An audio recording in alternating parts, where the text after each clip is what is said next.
were foamed out of the whipped cream container, now getting plated. He's actually dropped a little bit of dry ice into that bowl and then added hot water to it so that it's steaming up around it. Of course, not steam, it's sublimating carbon dioxide. Moving back to the challenger, Chef Donat has spooned some of the salsa verde on that clear plate. If I'm counting right, that is the challenger's 6th dish. The squid noodles that he adapted from a Morimoto recipe. There's the squid trio, his couscous in the little caviar tin, the pasta that went through the extruder is in the curved bowl there. He has the squid and garlic soup. Yep, that is 6. Iron Chef Morimoto now deep frying some squid guts in tempura batter. 1 minute and counting. Back with the challenger, I see the squid and potato salad is going on top of the salsa verde. I need the fried squid now. It's frying. The Iron Chef still working on his plates. His squid stuffed with the black rice going down on that long plate. Some pickled ginger on that plate as well. I now see some of Chef Donat's charcoal has gone into a small container next to the squid and garlic soup. Now, the top of that device is kind of open, so the challenger could, in theory, let the judges do a little self-cook once the battle is over. Returning to the Iron Chef side, I see the exo sauce-covered Japanese scallions and squid strips are going into the last of those small blue bowls with the black soba pasta. The fresh wasabi is on that plate as well. Back with the challenger, sous chef Amy running the fried squid pieces over to Chef Donat. The pieces of deep-fried tentacles have now joined the plate with the salad and salsa verde as sous chef Claudio puts the saffron sauce down on the trio plate. Back with the Iron Chef, I see what I call the black rice flour is now going next to the black rice stuffed squid. I would say that would be the Iron Chef sushi course. Seconds to go. I believe the Iron Chef also has 6 dishes today. The deep-fried squid guts are going down with the banya cauda sauce and other fried pieces. He has the hollowed-out oranges and the wrapped black truffle. He has the black pasta and white scallion plate. He has his sushi course. He has his deep-fried lotus root steak and even a squid dessert. Some last-second plating over with the challenger. Chef Donat now dropping the deep-fried squid onto the saffron sauce. His rosemary skewered squid is out on top of the pot of charcoal. 10 seconds to go. 10 seconds and counting. So Botarga or dried tuna roe now being shaved on top of the pasta. Iron Chef Morimoto done. Chef Donat done. 1. Battle squid is over. Put it down and walk away. Wow, a real thriller with one of the most exciting ingredients that we've had here in Kitchen Stadium. We'll get Chef Donat over here for some thoughts. He's faced his demons. He's beaten the clock. The perspiration is still here, but but you faced your demons, sir. Congratulations. I mean, We did 6. We did 6. Yes. So you've learned from your past trip here. Almost. Oh, I think you should relax, have a glass of limoncello, and we'll see what the judges say. Well, the battle may be over, but our little cephalopod session is just getting underway. Judgment when Iron Chef America returns. A world premiere battle. 1 American, 1 Frenchman, 1 big advantage. French, cheese, go fit. All-American Bobby Flay takes on French Brock Torrendale in Battle Goat Cheese. Goat cheese, chocolate. Have you done it? Can Bobby beat the French with our own cheese? Iron Chef America, Flay versus Torrendale premieres next Sunday night at 9, 8 Central on Food Network. Hey, welcome back, food fans. This is Iron Chef America Battle Squid. Judgment time approaches. Of course, we have rules for that kind of thing around here, and to lay them out, we go to Kevin Brosh. Absolutely, Elton. Here's how it all goes down. Each judge can award a chef up to 20 points, with 10 points possible for taste, 5 points possible for plating design, how they've laid out their food for presentation to the judges, and finally as many as 5 points for their originality in the use of our secret theme ingredients. And may the best chef prevail. Okay, those of you at home who are scoring, you got that? Oh, you can't taste the food. Never mind. Well, let's go to the and get the judging underway. Iron Chef Morimoto. Thank you. Thank you for the rematch. Please tell us what your approach was to today's secret ingredient. Well, I really wanted to use the whole squid and all of the various parts in as many ways as possible. I know each part has a different texture or taste, so using all of the parts of the squid was very important to me. Shall we begin? Yes, please. So for the first dish, I thinly sliced the body of the squid and filled it with mozzarella cheese, tomato, black truffle, and a little soy sauce. Inside the orange is more squid with scallion and some sweet white miso. Enjoy. The first ravioli, all the flavors were really integrated and perfect.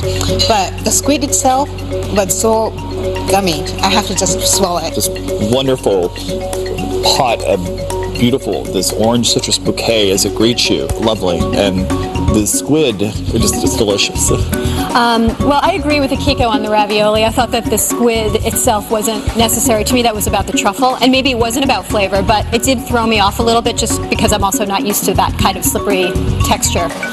This is my black and white pasta. The black pasta is a combination of soba noodles and squid ink. The white pasta is thinly sliced pieces of squid and Japanese scallion, which we toss with some XO sauce. Now the other sauce is hot peanut oil, and there's some fresh wasabi on the plate as well. You should try each pasta separately to get a sense of the different tastes. I love just the interaction that you have with your food. You know, it's like this, like the classic play with your food. And then the squid, it's so incredibly, it just melts in your mouth. It's absolutely delicious. Thank you. I try to see this as two different pastas because to me they are two different things. I just like the flavor of both, and it's the great contrast. So this is sort of nice contrast showcased here.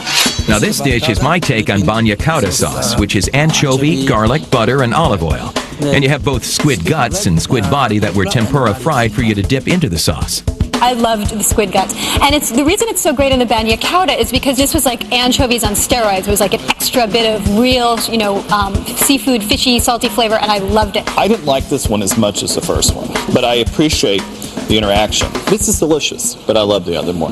This is my sushi course. On the left is sliced squid, which I rolled to look like a flower. Then inside we placed a trout egg, and the base is black rice wrapped in nori. In the middle is baby squid that we cooked in sesame paste and stock, and stuffed with the same black rice. There were a couple of pieces of pickled ginger on the plate as well. So superb. It's like a breath of the sea. It's so delicious. The rice that you stuff into the body of the squid is so delicate, and it's really lovely. And I cannot even explain how exciting it is. This stuffed squid has perfect texture, and the sauce is great, and this ginger adds some refreshing taste. So this is, I think, perfect. Thank you very much. Okay, this is my squid steak, which I made by pressing the squid eye and some squid cartilage with lotus root and then frying it. You may taste something crunchy. That's the cartilage. If you were to open a house of culinary worship, I'd be your choir leader. I'm telling you, I would sing it against this beautiful egg that you've just coddled and loved. The delicateness of that is just superb. You know what? I totally disagree with you, Art. I know, I'm sorry, I hate to say it, but... Pay no attention. Okay, I'm so grateful to you for the squid gut, but I don't think I like squid eye cartilage. Texturally, it just is confusing. It's kind of soft, and the rest of this is very soft, and that's very crunchy, but it was almost too much. Personally, this wasn't as much fun for me as the squid guts and but... For dessert, we have ice squid candy. It's pureed squid wrapped around a frozen strawberry. Now, you won't taste much squid in here because I tried to hide the flavor and just use the squid for texture. This is it looks so light, fluffy, and airy, but once you put it in your mouth, there's a huge weight, and you have to think and what it is from, and it's from squid. Yeah. So this is like a great example. You can make sweet from something so savory, and make it so successfully. You're right. You successfully sort of hid the squid enough that it just tastes sweet, and the texture is what's so wonderful. Love it. Love it. Iron Chef Morimoto, always an honor. Thank you. Thank you. Thank you. Chef Donna, fantastic. 6 dishes. I finally finished all my dishes this time. Excellent. Excellent. Would you please tell us what your approach was to today's secret ingredient? Yes. Today, for the squid, I thought about Italy, and I thought about every region and grab the squid dishes from those regions and present them to you. So the first course is a palate cleanser. So I prepare a stracciatella, that is a classical Roman soup, tomato, basil broth with stracciatella made with squid puree. Buon appetito. The only problem to me is that the broth is really salty. I love the texture. They're really fluffy, but it does taste too salty to me. I like the texture. It's as light as air. But squid is missing because the soup is a little overwhelming. I like it, but for the theme of squid, I mean, it's a little weak. So we have a squid salad with Kalamata olives, tomatoes, and potato. And it's served with a salsa verde and a fried tentacles of the squid. This was absolutely great. I started here, and I had this crunchy, lovely squid flavor. Then I had the salsa verde, and then which led me to this, which has a ton of flavor. Great texture, beautiful, beautiful presentation. And I didn't know the combination of potato and the squid could be so sensational even.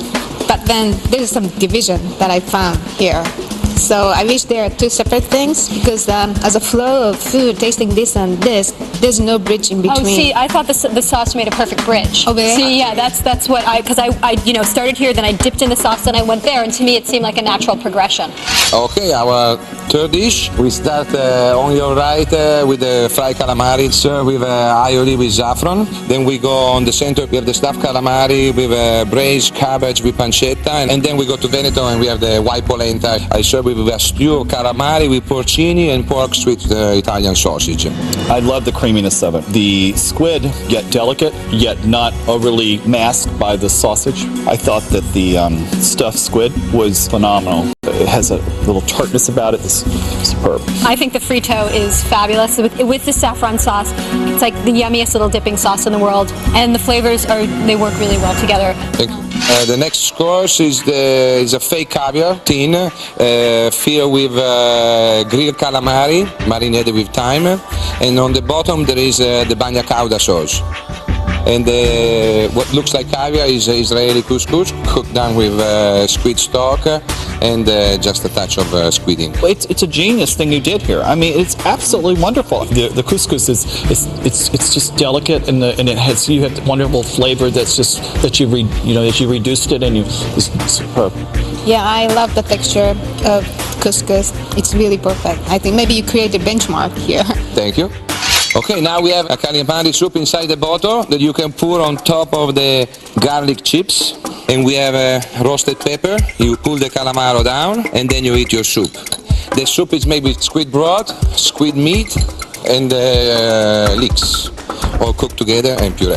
This is a fabulous presentation, and the flavors are great too. You could smell the rosemary, you could smell the squid. It does taste like the essence of squid, except creamy and mellow, and I just love that. This interaction is a lot of fun, but also it just keeps everything as fresh as you just made. It's not only interactive, but practical. It's very successful, and again, the presentation, it's beautiful. Okay, when we finish with bigoli, aglio, olio, and calamari. And it's just, so those are the bigoli, made with stew calamari with onions and white wine, and then a little bit of garlic and the bottarga on the top and Italian parsley. Like, I was really carried away today with all these, great devices you're cooking with, and it makes some pretty good pasta. Really wonderful. Thank you, sir. Thank you. I think this might have been my favorite one of all. The pasta was perfect. Very simple, and to me, I just tasted squid and the bottarga, and then that little bit of heat, I think, is what really seduced me. It just, it sort of sparked in my mouth at the end. I love the dish. It's, sort of, everything's balanced. I have nothing bad to say about this. Chef Donna, bravo. Grazie.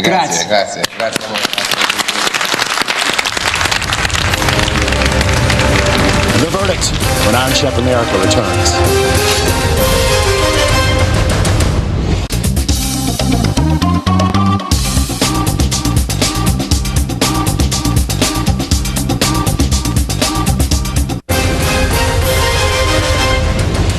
Kids, we are moments away from having the chairman read the verdict in today's Battle Squid. Remember, there are 20 possible points. 10 for flavor, 5 for originality, and 5 for the presentation of the dish. Now, let's go up to the chairman and see whose cuisine reigns supreme. Today, two champions met in Battle Squid here in Kitchen Stadium. Iron Chef Morimoto. Chef Donna. The judges have spoken. And the winner is Chef Donna. Oh, wow. I believe it was Shakespeare who said revenge is a dish best served cold. Well, for Chef Donna, I believe that revenge was served in the form of 6 plates of squid. And that's got to taste pretty sweet. Their score now stands at Morimoto 1, Donna 1. Could we see the birth of an American college-style rivalry here? Gosh, I sure do hope so. I'm Alton Brown on behalf of the chairman, Kevin Brosh, and the entire staff here at Kitchen Stadium. I bid you good eating.